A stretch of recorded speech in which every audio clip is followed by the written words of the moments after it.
Mesdames et messieurs, bonjour. Excusez-moi.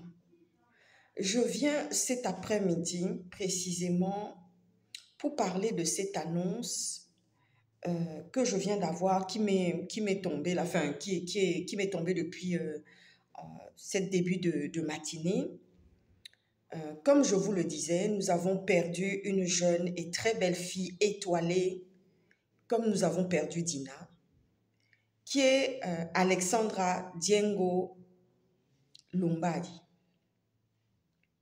Nous avons perdu cette jeune fille et nous ne savons toujours pas dans quelles conditions la petite Alexandra a perdu la vie, dans quelles conditions elle a été assassinée. Aucune mère au monde, aucun parent au monde ne peut rester tranquille, même quand ça fait mal, même quand on t'a ôté une partie de ta chair, parce que Alexandra a été portée dans le ventre de sa maman. Elle est le fruit de ses entrailles. C'est ce que la parole de Dieu dit. La parole de Dieu dit le fruit de tes entrailles. Ce sont les enfants que nous portons dans nos ventres. Le fruit des entrailles de la maman d'Alexandra, c'est Alexandra. Et mes grands-parents disaient comme ça, me disaient tout le temps comme ça. Les enfants, c'est l'arbre de vie.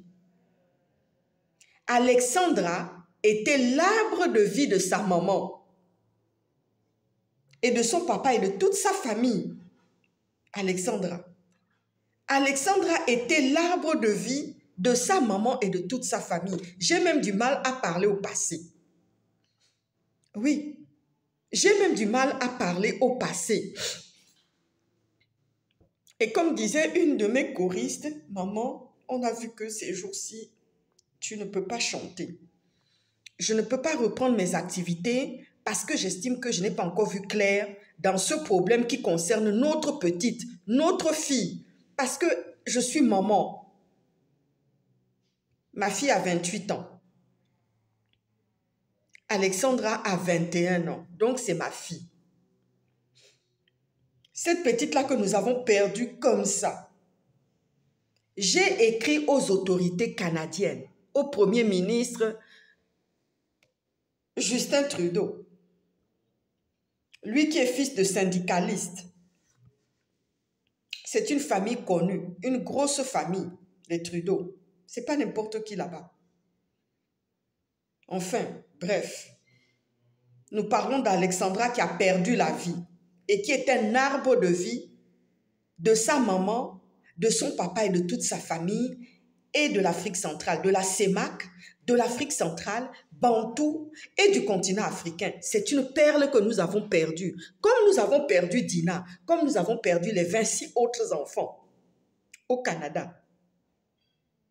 Voici qu'aujourd'hui, je viens apprendre, et j'ai vu la vidéo du Premier ministre Justin Trudeau qui prend une décision d'arrêter les visas, mais je m'attendais à ça. Croyez-moi que je m'attendais à ça. Après tout ce que j'ai bombardé dans ce courrier-là, il n'y a pas que ça, mais je m'attendais à ça. Je m'attendais à ce que Justin Trudeau, le Premier ministre canadien, prenne cette décision. C'est une fin de non-recevoir. Non seulement au Congo, aux autorités de Kinshasa, aux Africains, en leur disant quelque part, allez-y faire les universités chez vous. C'est une fin de non-recevoir. Et dans la semaine, je n'ai pas cessé de dire, que ce soit au président Tshisekedi, que je salue bien, et son épouse, et toute son équipe, et tous ses ministres, et tous ses ambassadeurs, et les Quinois de tout le pays, de tous les Congolais, à Kinshasa, je n'ai cessé de dire, même au président de la transition, Brice Clotaire Oligui Nguema, aux Camerounais, à la Guinée équatoriale, aux Centrafricains, à tous ceux qui sont dans la CEMAC et le continent africain, je n'ai cessé de vous dire que c'est maintenant qu'il faut construire les universités. Parce qu'ils s'en foutent des accords, parce qu'ils savent très bien qu'à l'intérieur de ces accords-là, l'essentiel pour nous, pour nos enfants, Et pour les Africains, n'y est pas. Parce que, regardez ce qui s'est passé avec Alexandra. Elle n'était pas boursière. C'est sa maman et son papa qui s'occupaient d'elle. J'aurais voulu qu'elle se retrouve comme moi, qui suis venue aussi avec les moyens de mes parents. Qu'elle ait la vie sauve, qu'elle puisse faire des petits-enfants à sa maman, qu'elle se marie devant sa maman. Et que sa maman dise, ah, à l'église, elle va témoigner. Qu'elle puisse un jour témoigner, ah, j'ai souffert, hein. Qu'elle soit un témoignage, parce qu'elle allait être un témoignage pour dire, ah, quand elle allait voir une maman venir se plaindre, ah, j'ai que mon seul enfant là, je veux qu'il soit comme ça, je veux qu'il soit des cannes. Elle allait témoigner. Mais regardez ce qui s'est passé. Regardez ce que les Mundele nous ont fait, monsieur le président Tshisekedi. Je savais que c'est ça qu'il allait répondre. Parce que ce que j'ai bombardé dans ce courrier, connaissant le racisme, la cruauté. Ah oui, la cruauté et l'indifférence. J'ai tout noté ici, tout ce que j'avais à dire. Une fin de non-recevoir. C'est une manière de vous dire que allez-y construire les universités chez vous. Mais je vais même vous donner encore une autre révélation que vous ne savez pas. Même les enfants des chefs d'État vivront la même chose parce qu'ils ne veulent plus de nous. Ah oui, ils ne veulent plus de nous. Et c'est dommage que c'est dans un drame qu'ils nous rejettent, qu'ils nous jettent au dehors, qu'ils nous rejettent. Et c'est une manière de protéger les assassins aussi. Ah oui. C'est une manière de protéger les assassins. Quand Alexandre avait déposé plainte contre cette Louane-là, qui la harcelait, qu'est-ce que la police a fait? La police est au courant de tout ce qui s'est passé.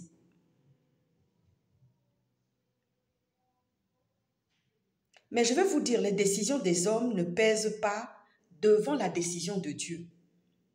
Vous allez voir ce qui va se passer, c'est-à-dire que quand Dieu va descendre, parce que Dieu est juste, parce que Dieu sait que c'est un crime, c'est un assassinat abominable, gratuitement. Il n'y a aucun assassinat qui est justifié dans la vie.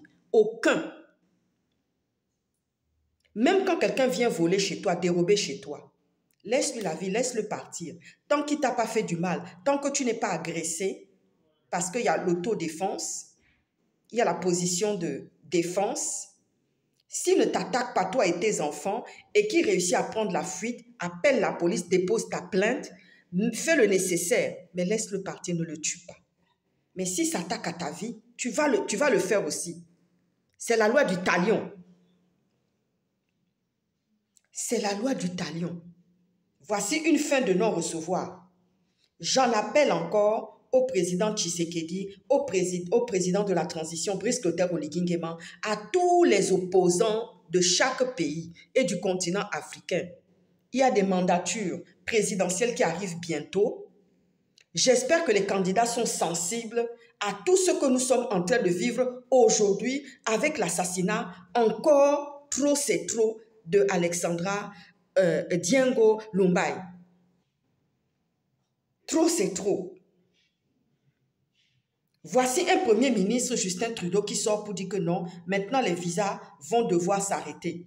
Et ceux qui ont leurs enfants là-bas, ils vont devoir les récupérer, je vous assure. Il ira très loin. Et il y a des choses que je ne peux pas dire ici. Ah oui, ils iront très loin. Parce qu'ils ne veulent plus de nous.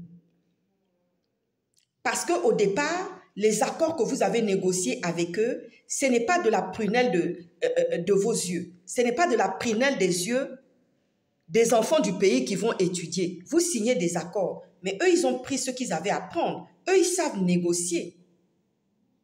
Ils savent négocier.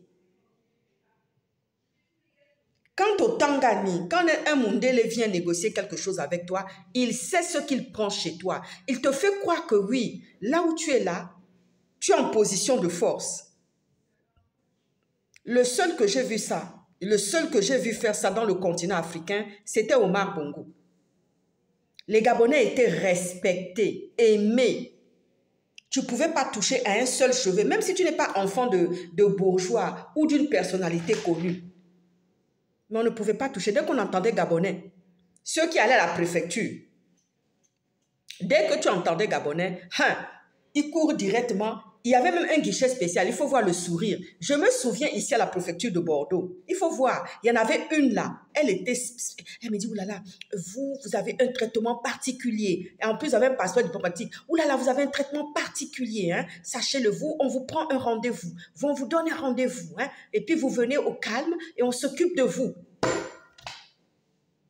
Oh my God. Ah oui, les Gabonais qui sont venus la même période que moi là, ils s'en souviennent. Et les Gabonais avaient le droit de travailler avec la carte d'étudiant. À l'époque, là, je les voyais. Et oui, on avait un traitement particulier. C'est le seul pays en Afrique où j'ai vu ça. On ne jouait pas, on ne badinait pas avec les Gabonais. Donc, ça veut dire que les accords que vous signez avec eux sont caducs. Ça ne marche pas. Et c'est une fin de non-recevoir. Ce qu'eux, ils veulent maintenant, ils ne veulent pas régler ce crime-là, mais Dieu va passer par plusieurs moyens. Dieu va utiliser plusieurs moyens, plusieurs solutions, plusieurs façons et chemins pour venir faire éclater la vérité et que les assassins d'Alexandra soient jetés en prison. Ce qui est sûr, c'est que Louane, Kosongo, toi, Louane, tu ne vas plus louer. Tu ne vas plus tuer. C'est moi qui te dis ça. Regarde-moi bien devant la vidéo. Kosongo, tu ne feras plus les rabatteurs, mais Kosongo se fâche parce qu'on met son nom sur la place publique. Les lois sur les colocations là, Trudeau va le faire. Justin Trudeau, premier ministre du Canada là, il va le faire. Après qu'il aurait chassé tous les Africains, il va le faire. Ah oui, il va le faire. En France aussi, la loi va s'appliquer sur les propriétaires et les colocations. Vous imaginez un propriétaire qui est assis. Ça te dit que les songi avec le propriétaire. Mais qui peut imaginer ça? Il y a des bons propriétaires qui sont dans les colocations, mais ils n'ont pas habité là-dedans. Parce que si le serpent était rentré pour aller séduire Ève dans le jardin d'Éden, pourquoi même un bon propriétaire ne serait pas séduit? Imaginez-vous, les jolies filles là, qui sont très jolies là. Imaginez-vous, même nous les mamans, même déjà, même là, tu rentres dans une maison, hey, Jésus Christ. Aujourd'hui, tu as changé des bijoux. Aujourd'hui, tu as mis un foulard sur ta tête. Aujourd'hui, tu as mis une autre, tu es appareillé au niveau des lunettes autrement. Tu as décidé un peu de faire chichi. Tu chantes. Tu loues ton Dieu. Tu adores ton Dieu. Tu sautes. Quand tu mets ton pagne là, on regarde comment tu as moulé ça à la taille. Un propriétaire assis dans le salon. Et il peut même faire semblant de venir s'asseoir au milieu de vous comme un serpent pour soi-disant dire que non, j'ai un peu envie de passer du temps avec mes colocataires. Mais depuis quand? Depuis quand? Depuis quand? Vous utilisez les mêmes salles de bain. Parfois même, tu peux oublier de fermer la salle de bain parce que tu es pressé. Et puis le voilà qui vient, pion, on ne sait pas si c'est fait exprès, on ne sait pas si c'est comment. Il va seulement te voir nu. Imaginez-vous. Seigneur Jésus. Moi, je dis qu'il n'avait qu'à prendre cette décision qu'il a prise. Je m'attendais à ça. Je m'attendais à ça. Ça va vous ouvrir les yeux, vous les chefs d'État africains, et Gabonais, Congolais, Camerounais et tous les restes. Vous allez reprendre vos populations, vos enfants, toute cette population, vous allez la reprendre. Et ça va vous pousser. Parce que je vais vous dire encore quelque chose. Les enfants des chefs d'État là seront aussi dans les mêmes conditions. Que ce soit au Canada, aux États-Unis ou en France, en Europe, ça sera pareil. Alors construisez des choses dans vos pays. Ah oui, construisez. Mais quand ils viendront sur les bords des côtes africaines, parce que nous, on aura tourné le vent, le dos, pour tout construire, pour bien faire. Vous ne connaissez pas Mundele, hein? Ils viendront avec des bateaux sur les côtes, parce qu'il y a une partie des océans qui ont la partie maritime qui appartient au pays, et puis il y a les eaux internationales. Ça, c'est au Tangani. Il va étudier la carte. Il va dire, bon, cette partie-là, je n'ai pas le droit de trop m'approcher, mais je vais rester dans les eaux internationales pour mater les côtes, pour voir comment ils se sont développés. Et puis, vous allez envoyer vos patrouilleurs pour leur faire comprendre que, attention, ne franchissez pas une certaine ligne. Ça se passe déjà en Turquie. Monsieur le Président, Monsieur le Premier ministre Justin Trudeau, moi, j'ai eu la nausée. Je ne suis pas allée travailler le jour où j'ai vu comment est-ce que le président turc a maltraité Madame la présidente de l'Union européenne, Madame van der Leyen. On l'a laissée debout. Il n'y avait aucun protocole. Ils ont fait ça exprès. Le président même a fait ça. Le président de la Turquie a fait ça exprès. J'étais choquée. Ils l'ont carrément traité comme une personne non grata. Vous avez vu ça? Une personne non grata, c'est comme ça qu'ils l'ont traitée. Elle cherchait là où était sa place. Même dans une maison ordinaire, quand tu arrives, il y a la maîtresse de maison qui te tend le banc, la chaise. Maman, assieds-toi. Madame, asseyez-vous. Mais là, elle était comme ça, perdue dans un no man's land. Ça a choqué le monde entier. J'ai encore le journal jusqu'à aujourd'hui. Quelques mois après, on a eu l'assassinat. C'est-à-dire que c'était un signal qui avait été donné au travers de cette Madame van der Leyen, présidente de l'Union européenne. C'était un signal. Et c'est comme ça qu'on est parti assassiner. Les Gabonais ont vendu, ces Gabonais-là qui ont vendu la petite-là, et les Turcs qui sont allés faire cet assassinat-là. C'était un signal. C'était un signal. Donc des gens comme nous là, les femmes comme nous là, on ne peut pas se laisser faire. Jamais. Et je ne pars pas avec au Tangani, quelle que soit la race de couleur de je ne sais quoi, je ne peux pas partir avec. Jamais. Mes grands-parents me disaient, ouais, Nabatou là. Et plus la manière dont je les vois et je les connais, jamais. Je préfère mon frère noir que d'aller avec ces individus-là. Parce qu'ils ne sont pas dignes de confiance. Parce que je les connais. Ils n'aiment pas dans la profondeur. C'est superficiel chez eux. Ah oui. Dans une affaire d'assassinat, Louane est dehors. Kosongo se fâche en disant qu'on utilise sa photo de gauche à droite. Mais Kosongo, vous allez voir. Il va être protégé, il ne va pas rentrer au Congo. Ah oui.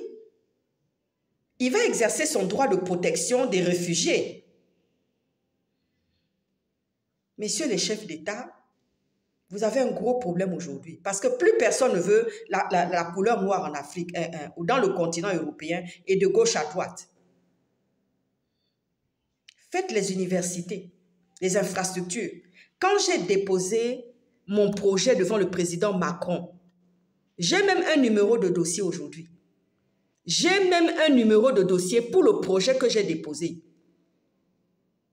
Donc, que ce soit monsieur, si c'est monsieur Oligui qui est président demain, si c'est Jonas Moulenda qui est président demain, il pourra justement aller consulter le projet que j'ai déposé auprès du président Macron qui sait gérer, qui s'occupe de la diplomatie africaine. Ça, j'ai apprécié que la diplomatie africaine soit seulement dans les mains du président Macron, plus ses conseillers. Il y a un ministre des Affaires étrangères qui s'enquiert, qui discute avec le président Macron, mais j'ai beaucoup aimé que ça soit comme ça. Comme ça, on ne se perd pas. Et on ne perd pas du temps. On sait dans quoi on va. Moi, je demande des hôpitaux comme en France, avec toute la technologie. Celui qui sera président pourra aller consulter. Et pourra même venir me consulter pour dire, allez, comment on va travailler ça, ma chérie? Viens, on va parler. Dieu nous tient là. Dieu nous tient là. Hein? Moi, je pense à demain. Je pense à demain. Et je pense à mes enfants, à mes petits-enfants et aux enfants des autres.